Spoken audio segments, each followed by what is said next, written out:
This is episode 1 of Powered by Play, and we're going to try to give you a little introduction to ourselves and to the podcast and why we love these things that we talk about. So, what is this show about? This show is going to be us exploring how we play and how we play with others and how others play. We're going to use a wide definition of play on this show. We're going to talk about things like board games and card games and video games. We're going to talk about escape rooms and also things like cat cafes, fantasy football, and sports, and all kinds of other things.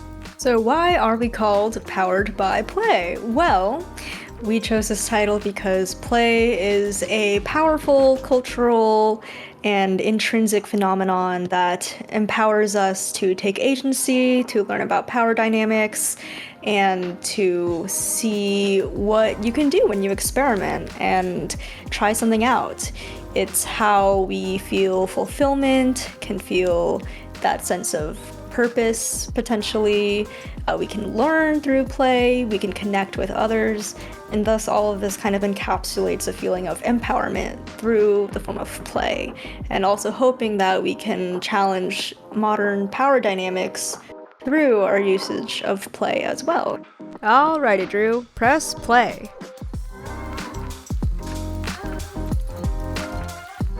There are two of us, and we are hosting this podcast from two different places in the United States. And I suppose we better introduce ourselves. So, my name is Drew Chappell, and I would call myself a relatively cis man of European heritage. I belong to Gen X. And so for all my Gen Xers out there, thank you for listening, and I hope I'll throw out some references that'll make you smile. I'm also the father of a 16-year-old girl, and I live with my partner, walking distance from where I work, which is Chapman University in Orange County, California. Woohoo! Go Panthers! I am assistant professor of theater here at Chapman, and I teach foundational classes like theory and criticism, and I also teach specialty courses in theater for social change, teaching methods in drama, and I want to talk about my grandmother a little bit because she was kind of the basis for a lot of me getting interested in play when I was a kid. She was a travel agent, and I inherited her love of travel as well as her love of playing games. When I travel, I enjoy watching everyday life wherever I go, talking to people, and going to cafes, going to bookstores, going to any place in the street where kids are playing and watching them. I have a lifelong love of fantasy and science fiction, and I would say my primary fandoms these days are probably Avatar: The Last Airbender, and Bridgerton, and Stranger Things, but I am always right there with Star Wars and Star Trek, Lord of the Rings and Narnia, Disney, Lego, Marvel and DC, D&D, and musical theater. And I also have a deep interest in history and culture and the faith systems of the world.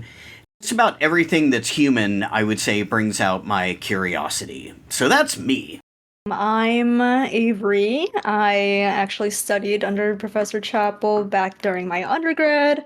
I'm an Asian American, non-binary person. I'm a professional scenic designer for the theater who wrote my undergrad thesis on designing agency in video games, which you, Drew, know a lot about because you also mentored me on that project. I also love people watching. I totally grew up with my dad who would just walk around a big event. Like my first time that he let me loose at the Orange County Fairgrounds, I was just mesmerized by all the sights and people that I could just see. Just walking through, you can just notice new things about families and people and the way they dress and what they might be thinking. And I've also always been very imaginative anyway. I grew up loving to draw and paint and fold origami.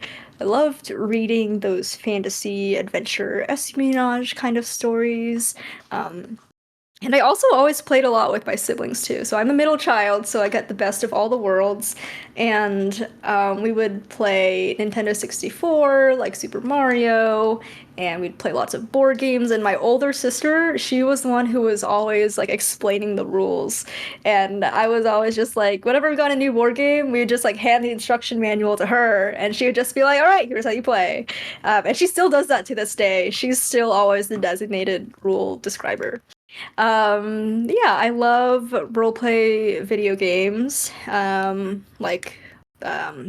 ones that have stories and are kind of like single player. I'm not really into competitive ones where you have to like compete against other people online. And I'm really passionate about arts education and learning more about the world, and enhancing what we have in the world through the arts. And I'm really happy to be here. Yeah. Great to have you, Avery. I knew we had to do this. As soon as I knew that you were getting ready to go on to, bigger and better things after graduation, I thought we have to start this now. Um, and I guess one of the things I think that people often ask is what makes something playful? How do you define play? And although it can be challenging, I think both of us have had to do it. And my first answer would be that play has to contain something like pleasure or joy. And I don't know that I would keep playing something if I wasn't enjoying it. Even if, say, I was sewing something for cosplay and it hurt my hands or kept me up late at night and the joy wasn't there in that moment, I think at the end I would find the joy in finally putting it on. When's the Um, last time that you've played a game that you didn't enjoy?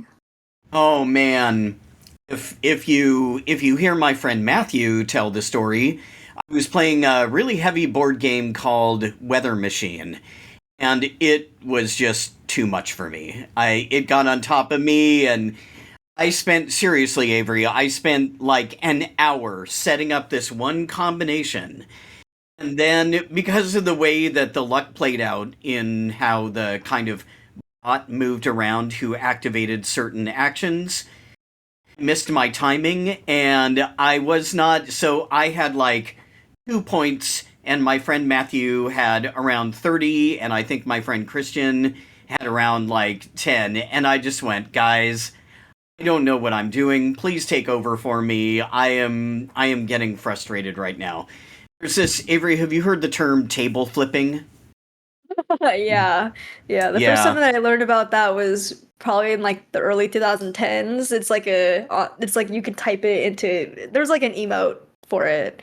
It's like Oh, is a there? TT, a slash slash, a parentheses, and like it'll, Oh, yeah. anyway.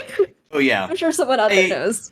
don't know that I've ever literally flipped a table, like, tossed a board game off the table, or done a table swipe where I've swept all the components off the table, but man, there's sometimes I understand why people would do that.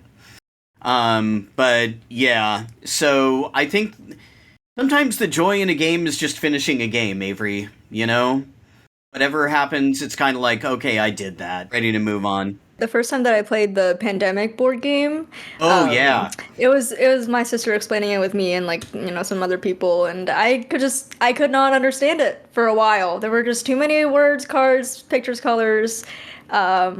She was really invested in it and able to like have the fun. I don't know. I just couldn't have the fun, and I just kind of went through the motions. Like I kind of went through the motions and like asked other people like, what should I do now? And okay, cool. Tell me how to play. And I just kind of like went through the game and then was glad that it was over. But in terms of being playful overall, I would say that that sense of intrinsic reward is something that is always a part of playfulness, I think, Hmm. um, and maybe the reward is like pleasure, joy, having fun, or challenging your decision making, or learning a new skill, or connecting with other people. Like there should be something in this activity of playfulness that you would like from it, which is a little different from materialistic rewards in terms of money or fame or like having survival. I don't know. Yeah, yeah. I think there's also, like you said, there's a lot of joy in the completion of and the journey of the act as well. I don't know if what was that board game that you mentioned? It was called Oh, it was called Weather Machine. Weather Machine. I don't know. Would Hmm. you ever try it again and I see if you don't can? think so. I think there I some games you want to try again and you want to say, okay, I'm gonna go for mastery here, right? Yeah, I'm gonna try to get better at this. But Avery, there are so many good games to play, and it's kind of like I think there are other games that I will invest in more than that particular one. hmm And Matthew, if you're listening, thank you for trying. And I appreciate you bringing Weather Machine and teaching me and Christian how to play it. And I know that I made up for it by investing in other games that you taught after that one. you got to see what happens, and that's kind of the I point. did. You get to try something out and see what happens. Well, what would you Yeah. say? How would you define the opposite of play? Well, it's tough. I mean, I most people say work, right? Hmm And this is really interesting. And I think we talked about this when you were working on your project. I think it's like the Puritan dichotomy: work is work and play is play, and never the twain shall meet. hmm It's this very Victorian, also. It's time to work now. Anything that's playful, you have to put away. And even in my grandparents' generation, which was the World War II generation, it was very carved out for them what you did during work and then what you did when you came home. My grandfather golfed a lot. That was play. He watched sports. That was play. He and my grandmother played bridge a lot and taught me how to play. I'll probably talk about that in a little bit. But there wasn't, first of all, there wasn't the internet at work, and so you couldn't be playful at all during work unless you were talking to someone who worked in the office. And that barrier has become, I think, more permeable.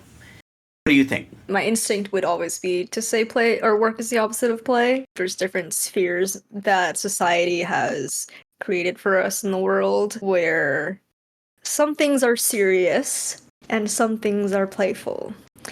Mm, And the serious things are kept serious because it keeps out the play. At a funeral, it's a tradition. It's a tradition of wearing black, of inviting family members, of giving little speeches, of having flowers, not breaking out into hysterical laughter during the funeral. yeah. Going to the workplace, there's always, I don't know, I've had a lot of jobs where I have so much fun when I work. Part of it is definitely being an arts person, is that I worked at like a couple escape Yeah. rooms where we do get to be playful with our customers and kind of like mess around with them and scare them and spook them. And like have our job be to let them be playful. But we also have a level of professionalism too, in that like if I'm running a group at an escape room, I can't just completely go off the rails and like break the rules of my employer's code of conduct either, right? So like there are rules Yeah. for me when I'm working at an escape room versus there are rules when I'm playing an escape room too. And I think rules are definitely a part of systems of play as well as systems of seriousness. I think a really good question is, what are those rules trying to facilitate? In work, it seems like they're trying to facilitate productivity, getting something done.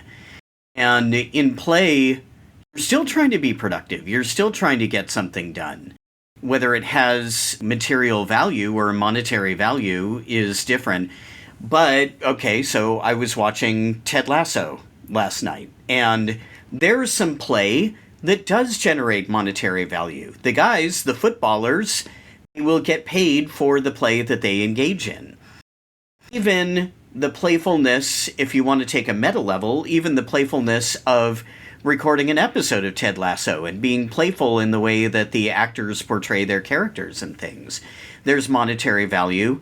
At the moment of recording, we are currently in a writer's strike and also a SAG-AFTRA strike. So there are writers and performers who are all playful people. And in fact, you might be able to say that they play for a living. And yet the monetary value is now coming under scrutiny. Though work and play barriers and boundaries kind of getting broken down a little bit. Although you're right, the arts have always been this way.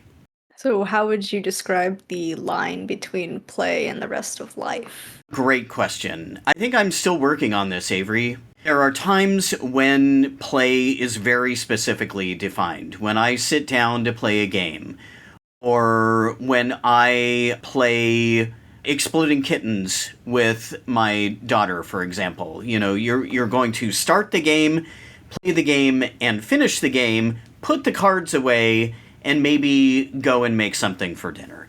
So sometimes the boundaries are very clearly there, and sometimes the boundaries are just whatever you are feeling like the boundaries are. For example, if I'm teaching a class, I might get inspired to talk about some silly thing from my day that has anything to do with the curriculum that we're talking about. And that, although it's not perhaps play, it is certainly playful. So there's some connection between play and creativity, or being playful and being creative.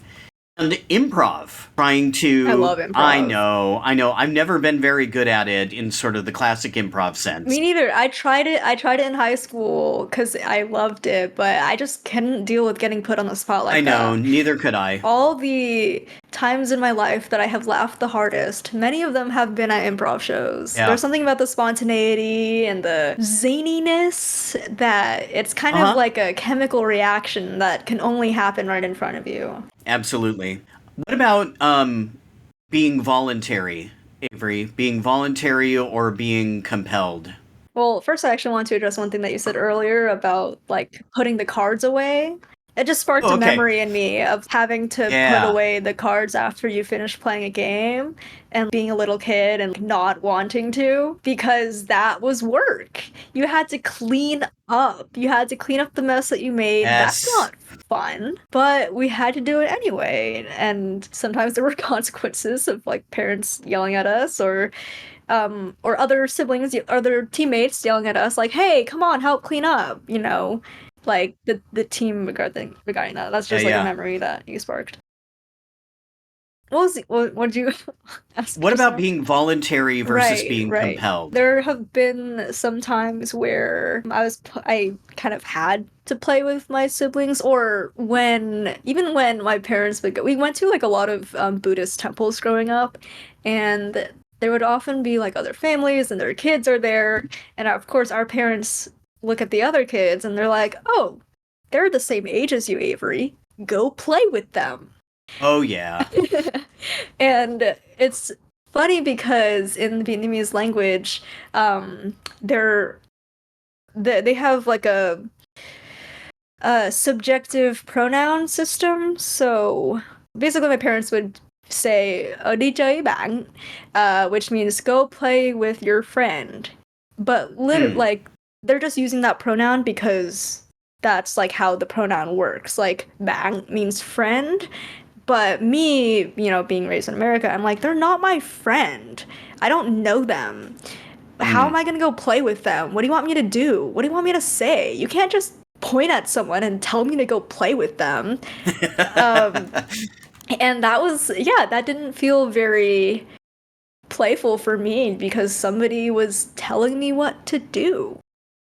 I mean, maybe if I were a different kid, I could have gone over to them and be like, "Sure, this sounds great. Hello, let's play some Imagine stuff." I don't know. It's just different because I didn't want to just talk to a stranger. That's weird.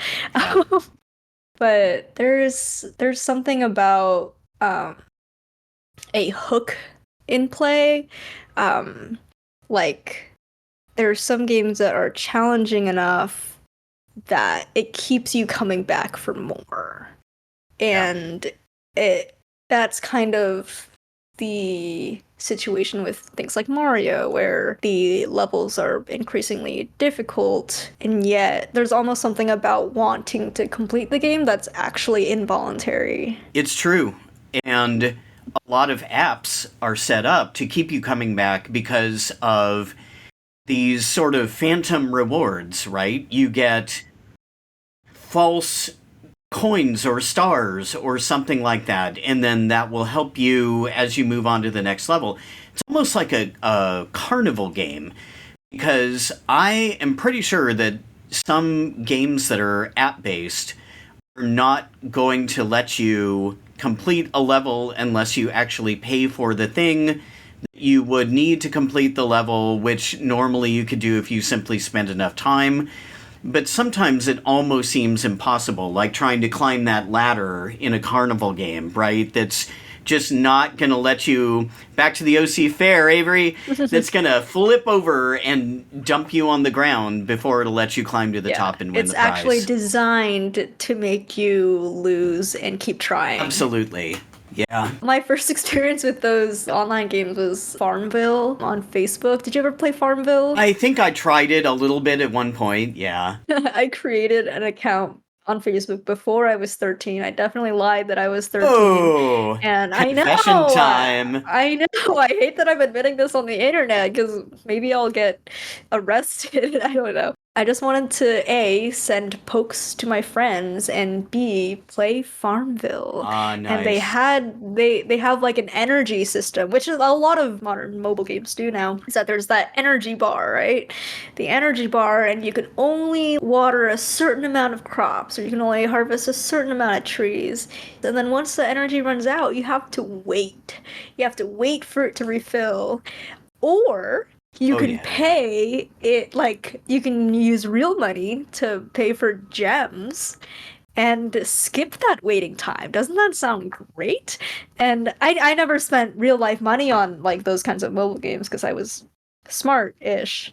But it's a clever scheme because it clearly works. Does, and I think that's still sort of how they operate. They're still kind of holding something above your head and saying you can wait for this or you can have it now. Delayed gratification may be something that Americans are not too great at. Especially nowadays with everything being instantly available, pretty much. You need a piece of information, just hop on your phone and get it. You need some Gatorade because you're not feeling well? Okay, yes, I am speaking from experience right now. Hop on Amazon and put it in your cart and it'll get there in a couple hours.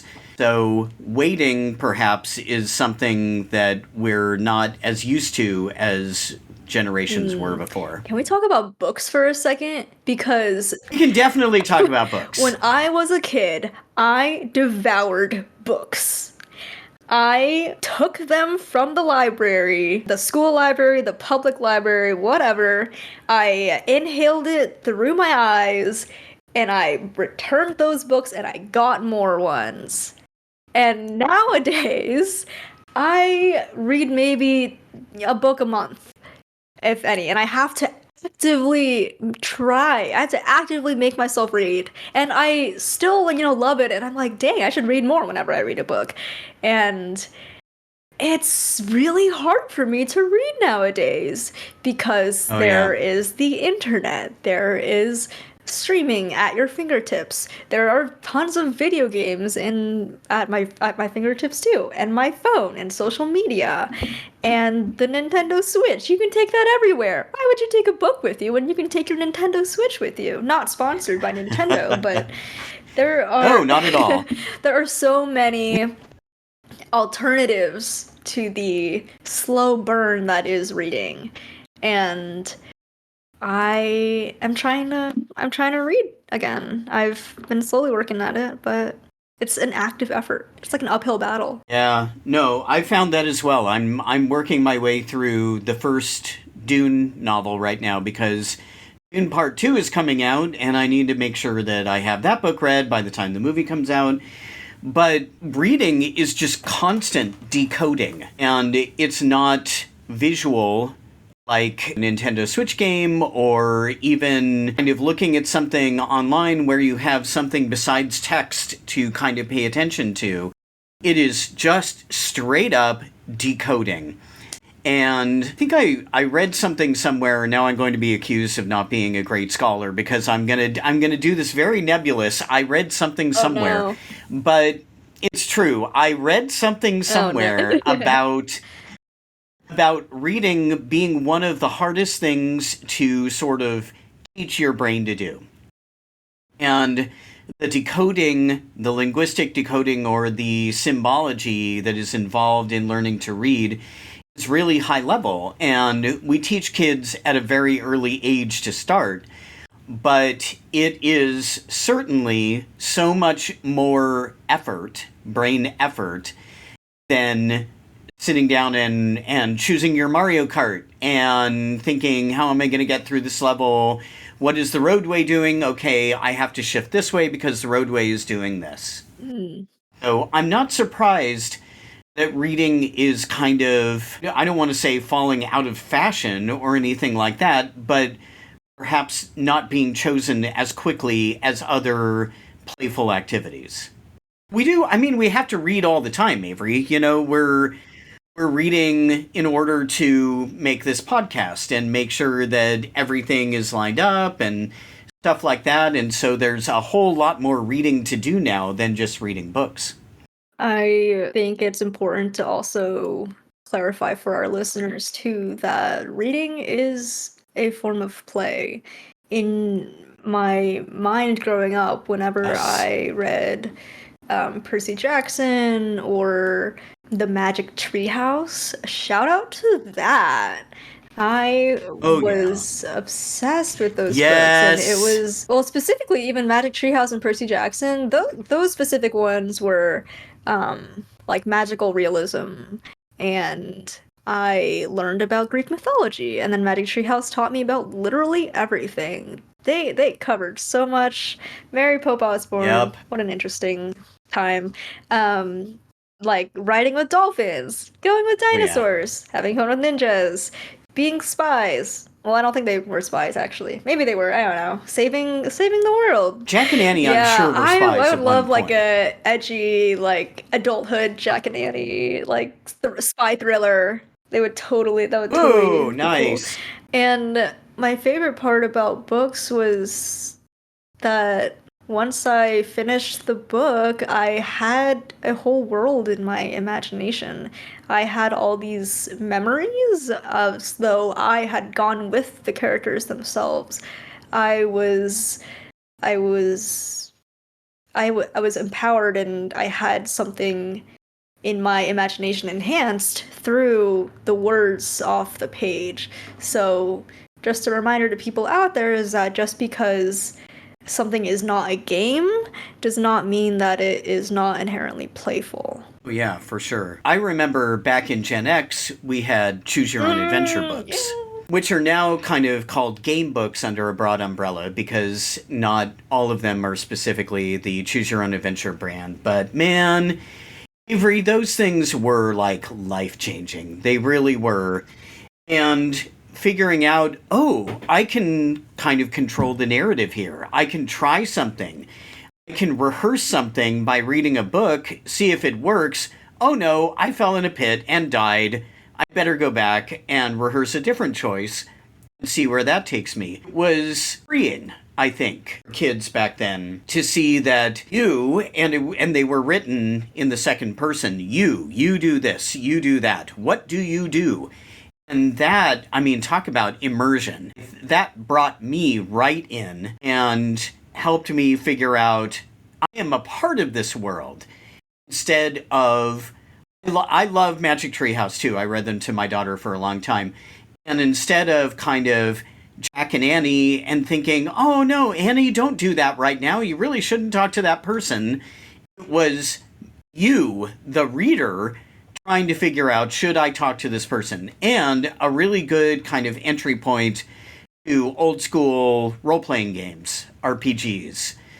And I think the step from Choose Your Own Adventure to Dungeons and Dragons was really, really easy. That's like a pipeline. The Choose Your Own Adventure to D&D pipeline. Yep, and then D&D to video games, or D&D to escape rooms, or D&D to epic board games like Arkham Horror, for example. Yeah, I know, absolutely. What other kinds of play did you start with? So you said Choose Your Own Adventure, and then what other foundational parts of your life are there? Oh, let's see. I played a lot of games with my sister and my cousins, games like Clue, The Game of Life. Some friends would have board games that they would bring in. They would maybe get them as a birthday present or something like that, like Stratego was a big one. And so I would play those games with my friends and try and learn, oh, how do I get better at this? Or just turn the game into something else. Sometimes Clue became stories about Miss Scarlet meeting Mr. Green in the library and having a chat about how they suspected Mrs. Peacock, those kinds of things. So the game didn't stay in the boundaries of the game sometimes. That still happens with games with me. And then I did get into some video games very early on. There were RPGs like Bard's Tale back in the day and Might and Magic, and that kind of transitioned into Baldur's Gate and the Blizzard games, Diablo and StarCraft, back when Blizzard was really at its height. I guess that would have been the 90s. And I played D&D a lot, depending on where I lived. So that was very formative, and then changed over into other things. I know you talked about playing games with your sibs. There are other things that you played with when you were a kid? We played Clue as well, Monopoly, Sorry, Game of Life. Um, that's so cool. That's so cute that you mentioned that you would like play make believe with the Clue characters because they're just little cardboard cutouts on a little plastic pedestal. The fact that you were able to make those stories with them is really cool. That mansion is evocative, Avery. Just is. The first immersive experience. Yes, Mr. Body's mansion. Mhm.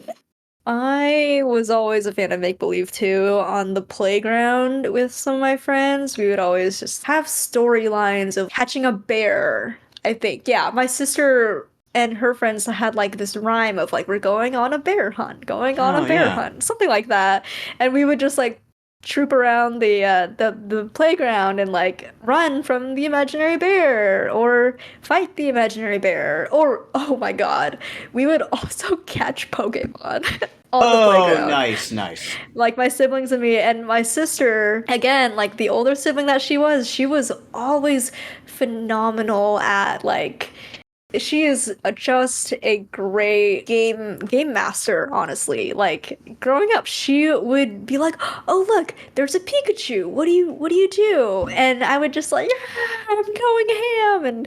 And she's like, "Oh no." Like she would set up these obstacles for us. She would narrate, she would join in.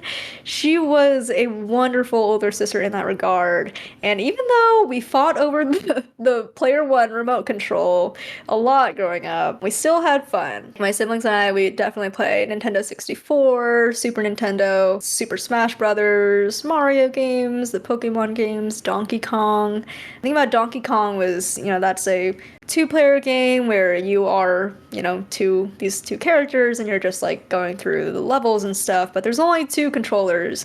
And my brother is the third sibling. So when he came around, we had to start sharing more. Oh, yeah. My sister already started to learn how to share when I came around, but then I had to learn how to share with somebody younger than me too.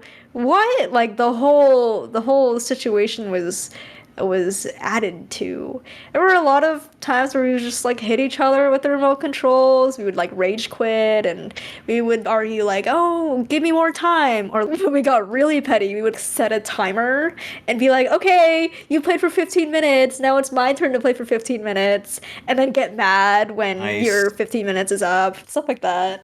I also watched a lot of Teen Titans and Sailor Moon, so I had a lot of superhero, magical power, adventure ideas of what I wanted my life to be. Yeah, Oh and then yeah. as for toys, I was born female, so I was raised on Barbie dolls, My Little Pony, Littlest Pet Shop. I loved them. I had made them do all sorts of things. I loved when My Little Pony got like a little wagon cart thing and stuff. And my favorite Nice. things was when some of the dolls were anatomically accurate, like their knees can bend or the horse neck can, move and stuff. And that was always like Mhm. interesting to me. Did you play any toys growing up? Primarily Lego, and I loved building, and I had kind of this race with my friends about who was going to get certain Lego set and who was going to build it first. How could we combine sets that we had? Whose Lego? I have to make sure that I leave the S off, right? Whose Lego bricks were whose, and who did they go home with? Lego was great, and then I was there for Transformers when they came out, and those were pretty cool. Such a simple concept, right? You turn a robot into something else, and those became story after story after story. Those are the two that really stand out for me, besides sort of costumes and creating little, plays, mini plays with my sister or my cousins, those kinds of things. And then sports. When I was a kid, I was put into soccer for a couple of years, and I think I enjoyed it for a little while and then realized that it wasn't really my thing, but I dutifully played soccer for 2 years because my parents put me in it. And later, I tried to get into tennis. I had my grandfather's tennis racket and started playing tennis with that. And it was an old tennis racket, so it was heavy and kind of unwieldy. And so at some point, got a more modern tennis racket. And I liked that. I liked kind of that the ball that flew at me, I didn't have to catch it. I could whack it with something. That was cool. No more like having to catch a football or a baseball or something or a basketball. I could hit the ball and return it and played that for a little while until high school when I got more into music. Yeah. I did a lot of sports growing up too. I did martial arts. I also did tennis for a little bit. Um, I really clearly remember what it was like to learn how to actually hit the ball with your racket because it looks easy when you have never played before, right? Like, oh, you just hit it with this giant racket. It'll be fine. But the ball moves in a very specific way and the bracket is long. It is an extension of yourself, and it took a while to like actually hit it with the racket because you have like a whole another arm length, right? Like above your arm, and then you have to yeah, it's there's something yeah, it was a fun like strength and dexterity exercise thing. Yeah. Um For those of you listening, Avery was oh, demonstrating how a racket would extend out from a human arm. yeah. I remember Avery. I remember so clearly the difference between hitting something with like a standard forehand and then a backhand, and how different it was, and how you had to situate. And my gosh, this is like teenagerhood, and I remember that bodily feeling very, very strongly. And wow, yeah, that just came right back. Yeah. Music. Yeah, I also grew up playing piano. My parents, quote unquote, made me and my siblings attend piano lessons for like 10 years, just casually, as a lot of immigrant Asian parents do. Um, And I eventually stopped taking the piano lessons in high school because I wanted to take dance lessons, which I did. I did some ballet.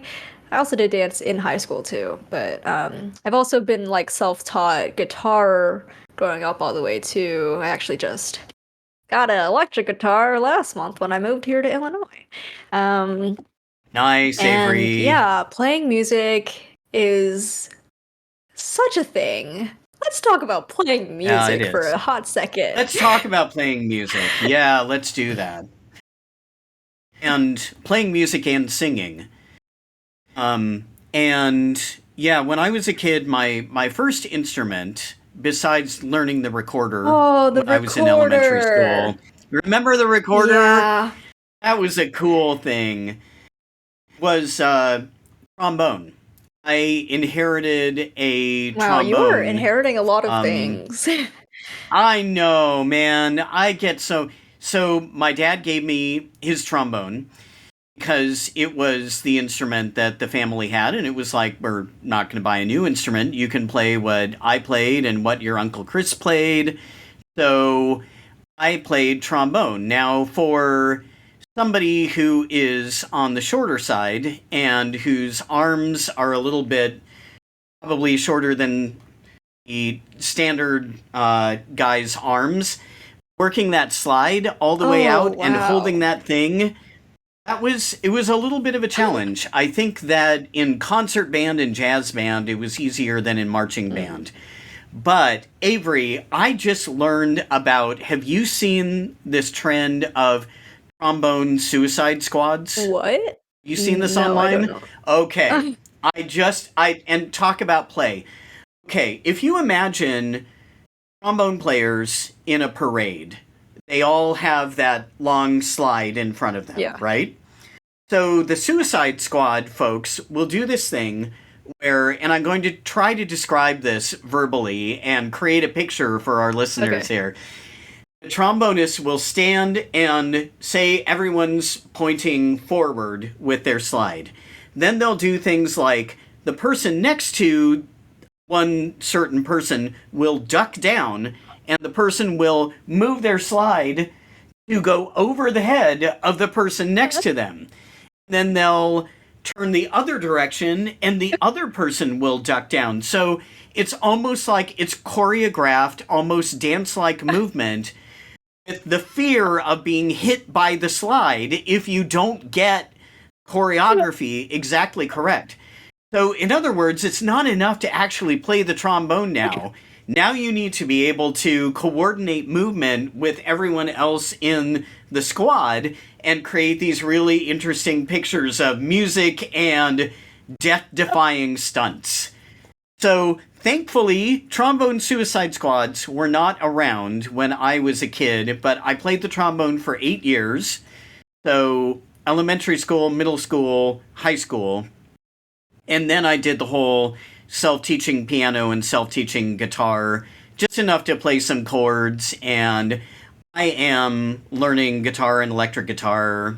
And I have my first electric guitar as well. My dad just bought me a Fender Stratocaster like yours. So, yes, so there you go. We both have Fender Stratocasters that we are working on mastering.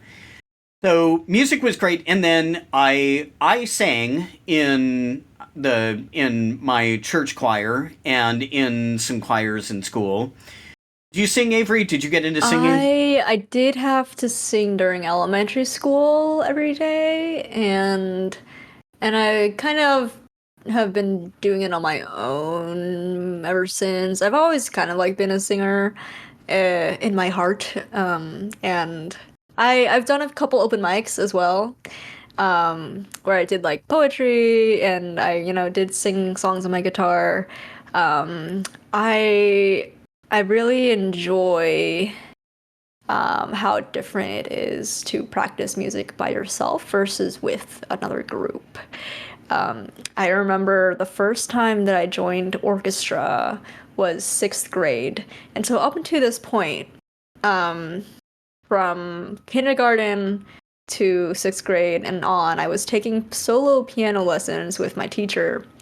But then in 6th grade, my family had a violin from my dad, so we were like, all right, cool, let's just do violin now as well. And just playing music with a group was really different, and it took a lot to get used to because I was like, oh, it's not just me in here.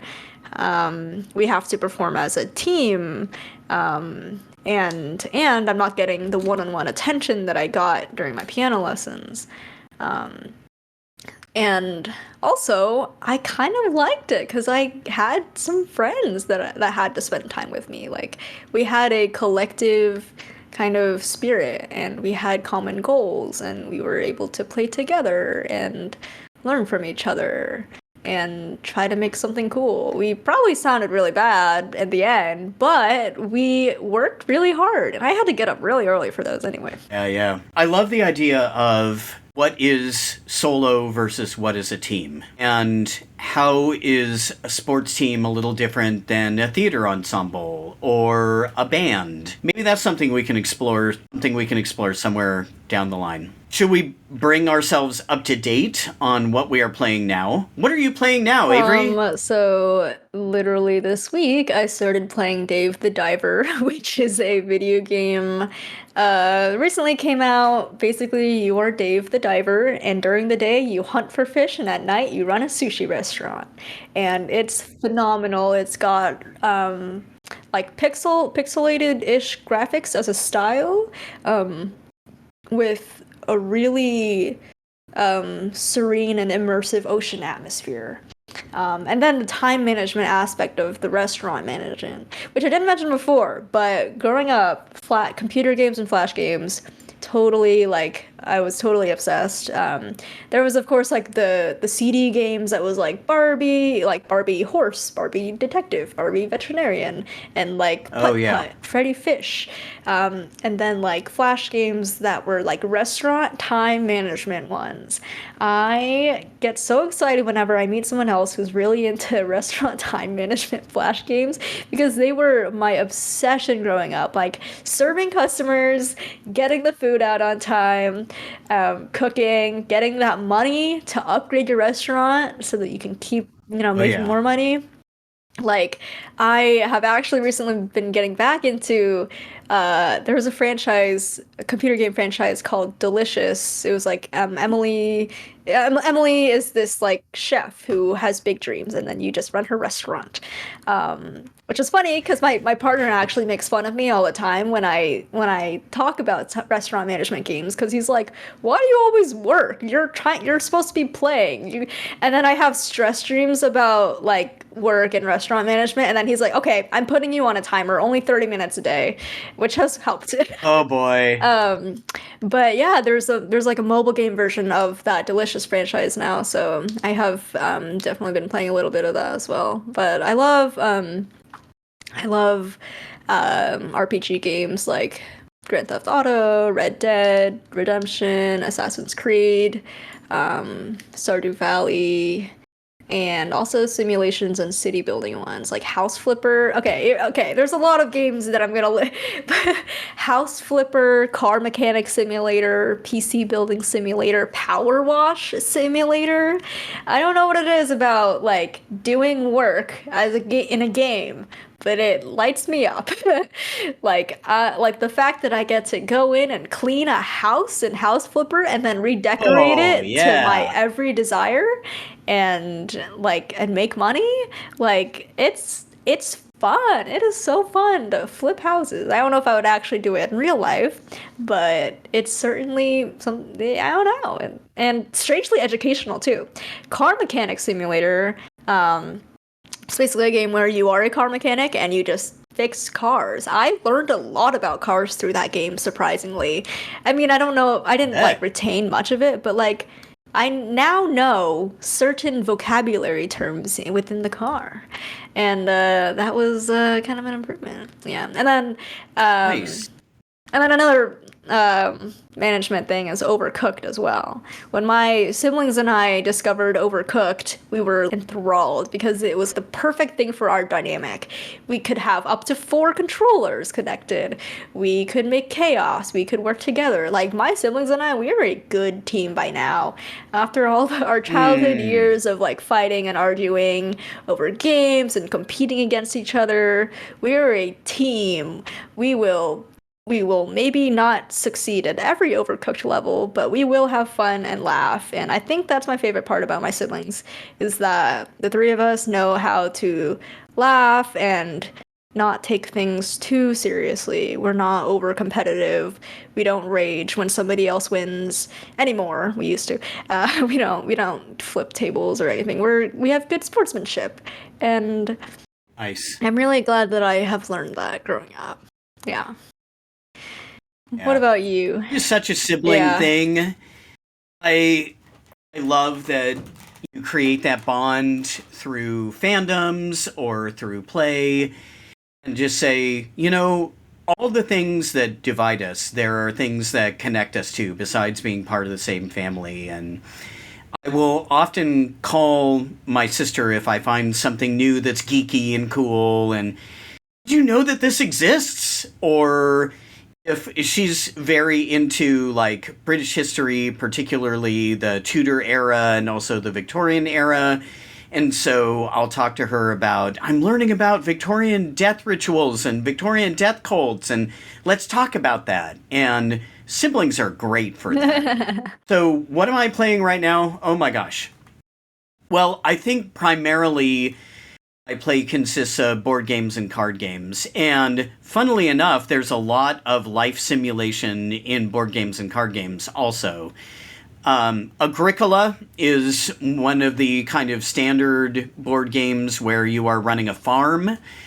I also just played a game again with my buddy Matthew called Kanban EV, which is managing an electric car factory assembly line. And so you have to get the car parts, and you also have a supervisor named Sandra who is following you around, and she penalizes you if you are not meeting your goals quickly enough. So all kinds of simulation in board games and card games too, and which I just love the idea. Okay, we want to play this in games, but not necessarily go do this in real life. Do I want to actually start a farm in my backyard? Probably not. Am I fine putting little square tiles down on my player mat to indicate different gardens? Yes, totally okay with that.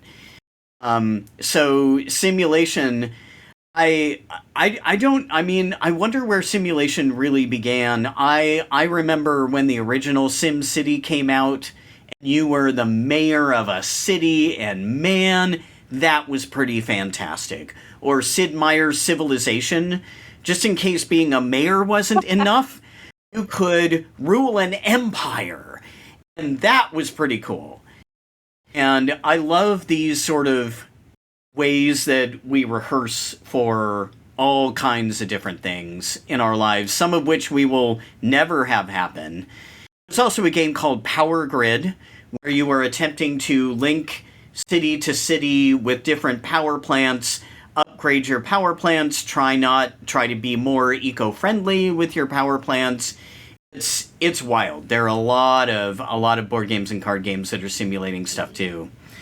But also, escape rooms are great, and I talked about playing guitar. I love playing guitar, just singing both for myself when no one else is watching. That's a great question. What is your authentic, playful self when no one else is watching? How do you play? Really, really fun question. And then a tiny little bit of cosplay and a tiny bit of makeup for stuff like Rocky Horror when Rocky Horror rolls around, or Halloween.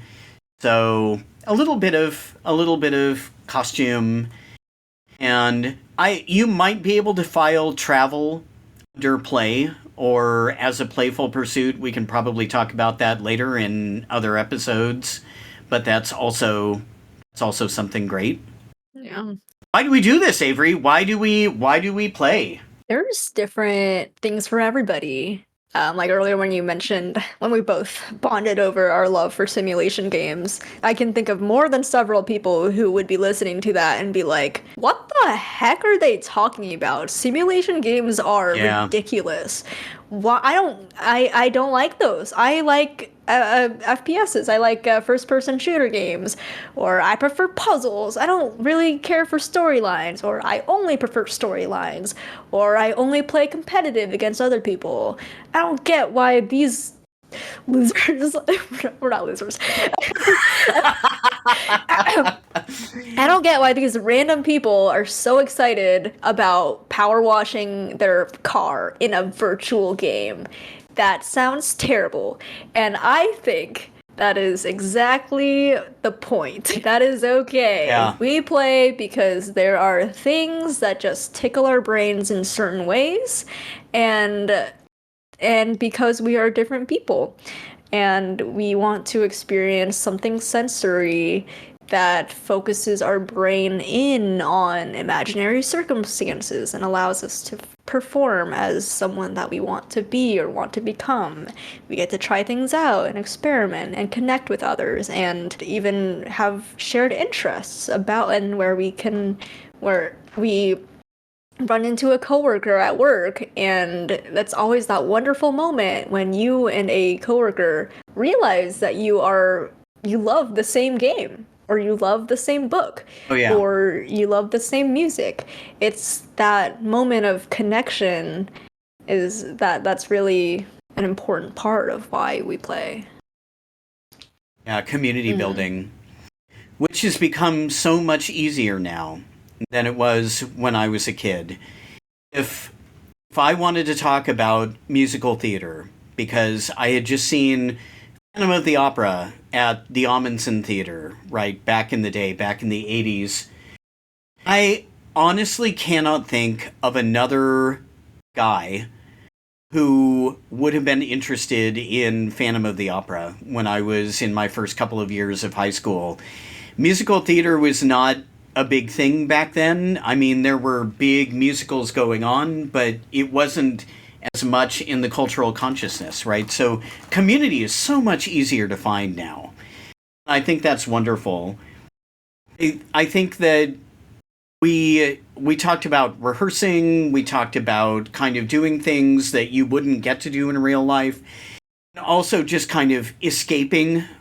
People use this term all the time, but it's a truthful answer, even though it's kind of an easy answer. Oh, I get to escape from grading papers. I get to escape from going to the grocery store, from checking my bank account to see how much money I have in my bank account right now, to see if I can, get that thing that I've been wondering about before I get paid at the end of the month. Escaping and saying, okay, I'm going to be a starship captain, or I'm going to be a scrappy little thief going into an inn and seeing who's there and what kind of adventures we can get into. There is something about escape. There's also something about control. There's so much in our lives that's out of our control. So much that we have to roll with the punches, we have to pivot, we have to accept certain things sometimes.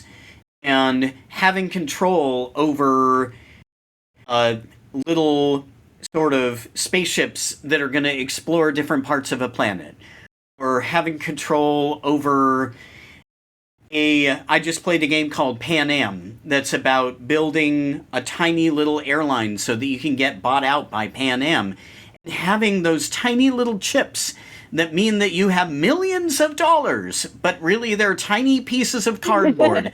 But oh my goodness, Avery, in the moment you feel like you have millions of dollars. You feel like you are establishing a flight route from Miami to Santiago or something like that. I love that it gives you that Yeah, opportunity. and it also gives you the opportunity to be out of control too. That there are always certain parts of it that you can control and that you are in control of, but there's always going to be other players who have the same goals, other players who have different goals, other bots, like computer players that are just a computer program playing against you. And then there's even like horror games with like the jump scares when you make a mistake or something. Like Yeah. the unpredictability of a lot of the circumstances that games and play have for you is also a huge reason of why we're drawn to it. I love that. The idea of confronting the chaos. Yeah. And you step on a roller coaster that you've never been on before. And it takes you where it takes you. You really have no control. The only control you have is, do I sit down and let the bar come down on me? Or do I say, no, I'm not going to be in this roller coaster? Or, Avery, one of my favorite things at theme parks is going on a dark ride that I've never been on before. And having that story unfold in front of me and watching the sort of walls swing away and some new diorama come up and just embracing the chaos. For sure. We can call this our outro segment. Avery, I'll share what I hope that people get out of this podcast and why I hope they keep tuning in. I really want to start a conversation about the how and the why of play. And I hope that our listeners can think about their own play, the ways that they play, the things that they love, and how they love them, and what it means to them, what it means to others, and maybe we can help make their play a little richer or a little deeper. I don't know, or a little more free, or even a little more revolutionary. Who knows? I have a quote here from Johann Huizinga. I guess it looks like we're both going to end with a quote, so I love that. Huizinga's quote is, "Ritual grew up in sacred play. Poetry was born in play and nourished on play. Music and dancing were pure play. We have to conclude, therefore, that civilization is, in its earliest phases, played. It does not come from play. It arises in and as play, never leaves it." So I want to hold on to that Huizinga quote as we go through these episodes and explore various topics. Wonderful quote. I also really hope that our listeners are just inspired to go play and to talk about it with others. Oh, yeah. Go play, go talk about it, be curious, be playful, and figure out what it is to you. Think about it, be mindful about the way that you play and the ways that you don't, and then talk about it. My ending quote for this episode is brought to you by Mihai Csikszentmihalyi in the book Play and Creativity in Psychotherapy.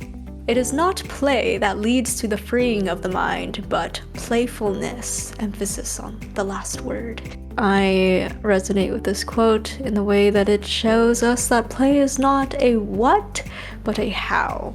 It can be so many things, and it can be the way that you do so many things. It can be the attitude that you bring with you wherever you'd like or whenever you need, and it's always in you. Love it. Avery, thank you so much for spending time with me today, and we will move on to putting our next episode together. And thanks to everyone who listened to episode 1. Thank you very much. Yeah, we hope that you'll come back and join us for future episodes. Alrighty, see you later. See you later.